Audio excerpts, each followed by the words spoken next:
राजखान्थिनि लैथोआव गबोनानै बर'नि माखासे लिडारफोरा माने गावखौनो बोरैबा जालांबाय नामा बे थासारिखौ जों नुनो मोन्दों। दाखालि बावै बिपिआइनि सासे दैदेनगिरिया माने प्रमद बर' सिबार बिथाङा माने खासि खालामजानाय बेबायदि माने आरजाथावै बाथ्राखौ बुंदों। बेराफारसेथिं बारग' चिफ हाग्रामा महिलारि बिथाङा बिजेपिनो माने बे प्रमद बर'नि दैदेननाय सरकारा खृष्टान धोरोमाव बारस्लायजोबनायनि मोनसे जों लेटारखौबो नुनो मोन्दों। बे बिथिङाव मा बुङो नोंथाङा? भटार्स पार्टीनि जायजों दैदेनगिरिया कुनुदिन जातिनि समाजनि खामानि मावफेराखै। बिथाङा सिभिलाइजेसन होननायनि बाथ्रायानो गैया, मेनार होननाय जिनिसानो गैया।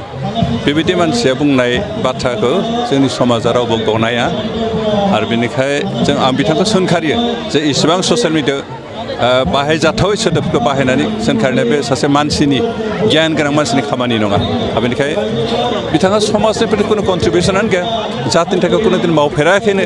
बेनिखायनो प्रमद बर' बायदिखौ सोंखारिनो हानायनि खेमता मरेल राइट बिथांहा गैया। बेनिखायनो आं बिथांखौ कन्डेम खालामदों बिथांनि स्टेटमेन्टखौ। आरो इन फिउचार जाहाथे बिथाङा बेबायदि अश्लील समाजा बाहायथाव समाजाव खोनासंथाव बिदि सोदोबखौ बाहायनाय जाहाथे खोथा बुङा बेखौ खावलायनाय जाबाय, बेखौ हकियावनि होनाय जाबाय। ओमफ्राय बेराफारसेथिं हाग्रामा महिलारिया जिखिनि प्रसार खालामदों जे प्रमद बर'आ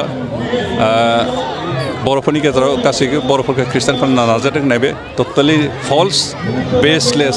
खारन प्रमद बर'आ सासे बाथौ सिबियारि मानसि आरो बाथौनि सायाव बिथाङा गोबां फोथायनाय दं।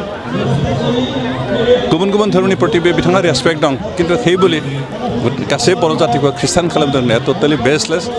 आरो हाग्रामा महिलारिया गादिनिफ्राय गोग्लैनानै थानानै माबोरै कायदा कौशल खालामनाय प्रमद बर'खौ खैफोदाव खोख्लैनानै गाव गादियाव फैफिननो हागोन बिनि मोनसे षड़यन्त्र, बिनि बादि जेबो नङा।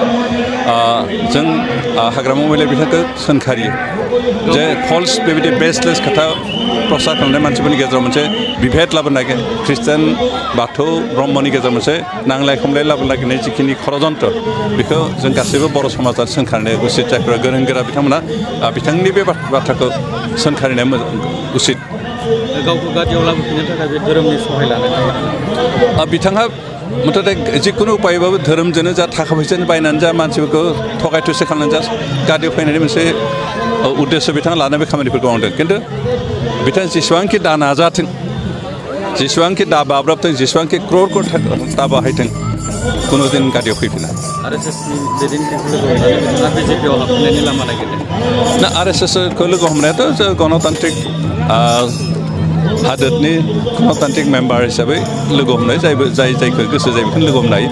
सोरबा बे पपखौबो लोगो हमनो हागोन, आरएसएसनि मुरब्बीखौ लोगो हमनो हागोन, सोरबा धोरोम गुरुखौ लोगो हमनो हागोन, बेयाव बुंनांगौ जेबो गैया। खिन्थु जोंहा माबानो गोनां बिसोर जे सासे जातिनि बेसेबा गिदिर मुरब्बी जानानै राजहुवा भाबे सोरनिबा आथिं हमना खुलुमनाया जदिव भारतीय परम्परा, अब्लाबो बिथांनि थाखाय बर' जातिनि मोनसे अपमानजनक मोनसे स्थिति।